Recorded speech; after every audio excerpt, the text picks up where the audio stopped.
आज माशाल्लाह सी चोपे शोपे लगदे पे अपने में तो सामने चेक करावा कोली में गाल ते जाट दी फसल है रुलदी पई है जाट को वाल भी परेशानी कहनी जमीन है तैयार थीने पे कपा भी लगदी पई मैं सही रहमान अस्सलाम वालेकुम ऑल फ्रेंड, क्या हाल चाल है। उम्मीद करना सारे दोस्त खैर खैरियत नालो सो बिस्मिल्लाह पढ़ दे आज द न्यू व्लॉग करने स्टार्ट। आज माशाल्लाह सी चोपे शोपे लगदे पे अपने में तो सामने चेक करावा ते दिखा तो मैं नहीं सकता नाल वाइन दे, लेकिन मैं पर मैं दिखावा क्योंकि लेडीज़ तो पता है दोस्तों। तुसें दिखा हो सी कि कुछ दिन पहले सब्ज़ा आउंदा सारे इलाके दे विच ते हुण फिलहाल वो सब्ज़ा वल बरौन च तब्दील थे, यानी कि गंदम दी फसल है वो बरौन थी है। उनके बाद उन्हें कटाया थे, कटाया दे बाद हुण वल देखो ये हुण उन्हां दी सिचुएशन है कि हुण ये ज़मीन बिल्कुल मिट्टी सामने नज़र आंदी पई है। ते दूजी गल ये है कि माशाल्लाह आज असां अपनी ज़मीन भी तैयार करके दी, गंदम ते कटवा के दी, तो मैं दिखाया ही पिछले व्लॉग, लेकिन हुण आप ज़मीन भी तैयार करके दी, ज़मीन अपनी बिल्कुल रेडी थी पई है और खेला भी कटवा दीते से रात अपना ज़मीन बना, क्योंकि आज है अपना पानी दा वारा। बाकी तुसां डिठे में तो पिछा दिखाया मी कि उथां के अपने चुप भी लगते पे कुछ दे, बाकी कुछ ज़मीन इतना बनी पई है। मैं तो दिखेंदा पिया ऐसे अपने खेला शेला निकलिया पेन जवान अपने हाल ही तक उड़े गड्डी चलाई खड़न, तो जो ही आसन वाले इन्हां दे एक ठेसू इन्हां दे तक मैं दिखावा ये बंद थे पेन जेड़े खेलां दे नक्के शक्के अपनी ज़बान है तई में आदे, लेकिन तुसां जो आधे हो सो ते बाकी ये नक्के कडेसू वाल इत्थां भी चोपे लगसन। दूजी गल है हुण बस कुछ दियां दी सही में ज़मीन नज़र आपा को मिट्टी नज़र आसी, कुछ दियां बाद वल दिखाए इवें वाल हरे भरे खेत और सर सब्ज थी आसन, साडा इलाका पूरा वाल सर सब्ज थी आसी। एक दफ़ा मैं तो कुड़ी खावा अपना ट्रैक्टर भी वधे वो सामने चेक करो हाली ते जनाब खेला शेला वाले हाल चाहिए वदन खेला शेला मरेंदे वदन ट्रैक्टर ही अपनी चलती भी अपना पूरा एक खूह से सेट इवें समझो खेला शेला निकल वैसन आज मुकम्मल थी वैसी वल आ वैसन चसा ते नहर भी तो पता है आ गई तो डोल नहर भी अपनी दिखे ना कि पानी, क्योंकि साढ़े इलाके दे 6 महीने वाली नहर ये सिर्फ फसल टाइम नहर आती, बाकी उनके बाद बंद थी वही नहरी। तो हुण पानी जिमें आ गए तो हुण हर पासे मैं जेड़े इलाके दीद मरे नज़र मरे ना उत्थे ही ट्रैक्टर चलते पेन ते अपना फसलां लेंदे पेन अगली फसल। लेकिन हाली तक गंदम दा कहनी भी तकरीबन कोई गंदम कहीं दी भी कहनी भी कि हाली गंदम दे उवें स्टाक पेन किसानां दे, लेकिन दुआ करो बस जल्दी नाल गंदम दा कोई मसला हल थी वञे कि गंदम भी विक वञे, किसान खुशहाल दवाली में समझो पाकिस्तान खुशहाल ही पाकिस्तान दी दा किसानां नाल है। ते बहरहाल अल्लाह खैर करे सी कि गंदम भी विकवे सी जल्दी नाल। तो मैं हुणे उठ्या क्योंकि तो पता है आप रात गया से बहावलपुर आप वलिया से लेट बिल्कुल 1 बजे तकरीबन 12 साढ़े 12 1 बजे वलिया से। तो हुण मैं उठ्या में देखो 2 बजते 10 मिनट थी पेन, मैं चलो वीडियो मिस ना थे, वीडियो भी स्टार्ट कर गिनूँ। फिलहाल मेरा मूड कहना है उठण का, मैं हाल थोड़ा रेस्ट करे ना, लेकिन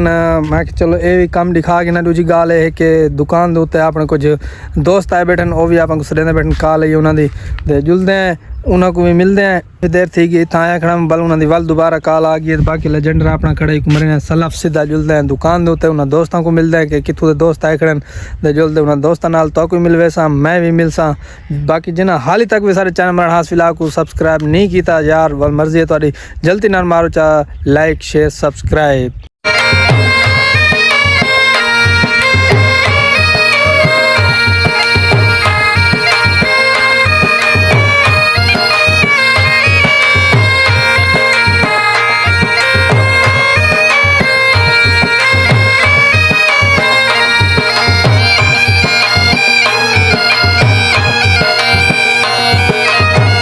वेलकम बैक दोस्तों। दुकान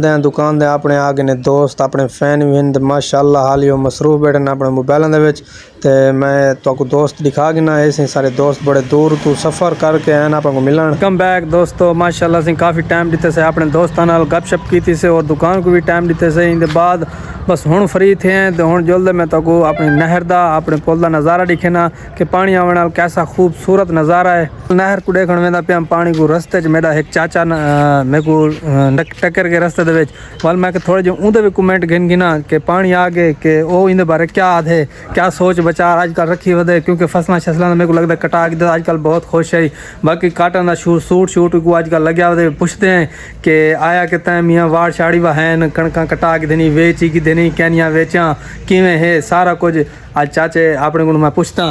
अस्सलाम वालेकुम वालेकुम सलाम चाचा हजूर क्या हाल है अल्लाह पाक दा ਇਹ ਸੀ करम ਸਾਰਾ है। ਚਾਚਾ ਰਾਸ਼ਿਦ ਤੇ ਇਹ ਆਪਾਂ ਨੂੰ ਦੱਸੇਂਦਾ ਪਿਆ ਕਿ ਨਹਿਰ ਵੀ ਆ ਗਈ ਹੈ ਕਣਕਾਂ ਦੇ ਬਾਰੇ ਦੱਸੇ ਸੀ ਆਪਣੀ ਫਸਲਾਂ ਦੇ ਬਾਰੇ ਦੱਸੇ ਸੀ ਕਿ ਫਸਲਾਂ ਕਟਵਾਏ ਸੀ ਕਿਨ ਪਿੰਨ ਹਾਲੀ ਕਿਵੇਂ ਹੈ ਚਾਚਾ ਕੋਈ ਸਾਕੂ ਦੱਸੋ ਕੋਈ ਸਾਡੇ ਵਿਊਅਰ ਦੇਖੇ ਨਾ माशाअल्लाह सी सिउ पानी आ गए जी हाँ बिल्कुल आज ये भी खुशी की गल कटवागी थी जैसे मुबारक अल्लाह पाक वालदा दा करम है जो हुन फसल एक किलो आजाद थे बैठे हैं ते बई दी मतलब भाई कुछ यानी कि बीजण ਦੀ ਕੋਸ਼ਿਸ਼ ਕਰਨ ਪਏ ਛੱਟਣ ਦੀ ਕੋਸ਼ਿਸ਼ जी, ਕਰਨ जी, ਪਏ उन दी कोशिश ਕਿ की है। ਕਪਾਸ ਦੀ ਫਸਲ कपा दी फसल हुन इंशाल्लाह लेंदे पे हैं। अल्लाह पाक ही दे चू रिज़्क देसी ਇਨਸ਼ਾਅੱਲਾ ਬਿਲਕੁਲ ਸਿੰਘ ਕਿਸਾਨਾਂ ਦਾ ਤਾਂ ਇਹੋ ਕੁਝ ਹੀ जी ਹੁੰਦਾ जी ते माशाअल्लाह सिउ पानी आ गए फसलां तुहाडे सामने न हुण। जी हाँ बिल्कुल ਸਿੰਘ ਫਸਲਾਂ ਦਾ ਦੇਖੋ ਪਹਿਲੇ ਕੁਝ ਦਿਨ ਪਹਿਲੇ ਸਬਜ਼ਾ ਹੁੰਦਾ ਹੀ ਵੱਲ ਦੇਖੋ ਬਰੌਨ ਥਨ ਕਣਕਾਂ ਵੱਲ ਕਟੀਜ ਗਨ ਵੱਲ ਹੁਣ ਅੱਜ ਕੱਲ ਦੇਖੋ ਮਿੱਟੀ ਥੀਆਂ ਪੈ ਨਹੀਂ ਮਿੱਟੀ ਨਜ਼ਰ ਆਂਦੀ ਪਈ ਤੇ ਇਨਸ਼ਾਅੱਲਾ ਕੁਝ ਦਿਨਾਂ ਬਾਅਦ ਵੱਲ ਸਬਜ਼ਾ ਉਸੇ ਹਰੇ ਭਰੇ ਖੇਤ ਹੋਸਨ दा दिमारा बाद वल माशाअल्लाह सब्जा ही हो ਬਿਲਕੁਲ ਸਬਜ਼ਾ ਹੋਸੀ ਤੇ ਬਸ ਇਹ ਕੁਝ ਦਿਨ ਵਾਸਤੇ ਆਂਦੇ ਇਵੇਂ इंसान दा इवें खेड है साडी जट दी इंसान एक पटे इंसान में- की जिंदगी भी इवें है देखो पहले बचपन होंदे वल थोड़ा जिहा जवानी चाहते वल को थोड़ा जिहा बई जवानी चाहते वल बुढ़े पे चाहते ते वल खत्म ते ये फसल भी इवें है माशाअल्लाह ये जरी जट दी खेड है ये इवें चलदी रासी चलदी रासी बिल्कुल ते जबरदस्त अच्छा निजाम कणकां दे चलदा पिछू पिया। मैं आवाम जेड़ा कणकां कटाई खड़ी है ते बड़ी परेशान जट नजर आंदे पेन कोई तुसां दे बारे कोई गाल करो दा ओ सही कोई मसला कहनी अल्लाह पाक दी रहमत है इको स्टॉक करके रख दे सू कोई साकू कोई इंतजार दा कहनी जो भाई रेट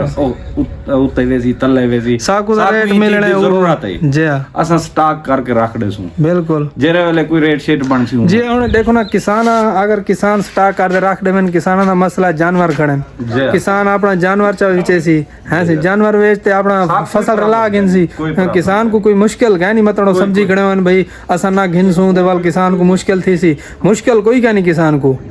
किवें सही जे जा कोई मुश्किल कहनी अल्लाह पाक दा करम है बहरहाल अल्लाह ताला सी फसलों को रंग लावे जट्टा को अल्लाह पाक इतनी हिम्मत देती है कि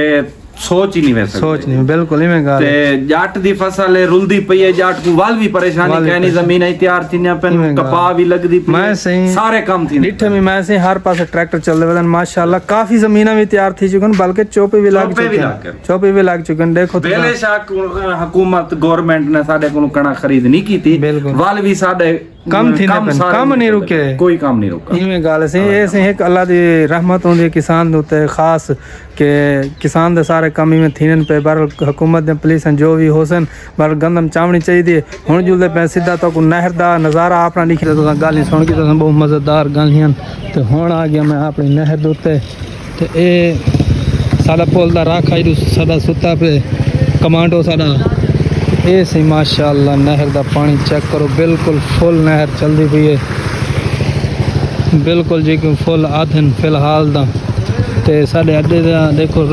रौनकां चेक करो बिल्कुल खत्म थी चुके ने जेड़े कंडे ते देखो मणा दे माणी में दाने स्टॉक लगे पेन अल्लाह खैर करे सही ते हाली अरशद भी खड़े एक दाव सी नहर दा पानी भी आ चुके ते माशाल्लाह जट बिरा अपने कमां दे विच मसरूफ हैं उम्मीद है दोस्तों को ये वीडियो अच्छी लगी हो सी अगर अच्छी लगी हो सर चैनल बनास व्लॉग को जरूर सब्सक्राइब करे सो लाइक शेयर करे सो मिलते हैं कल नवी वीडियो नाल तब तक के लिए खुदा हाफिज।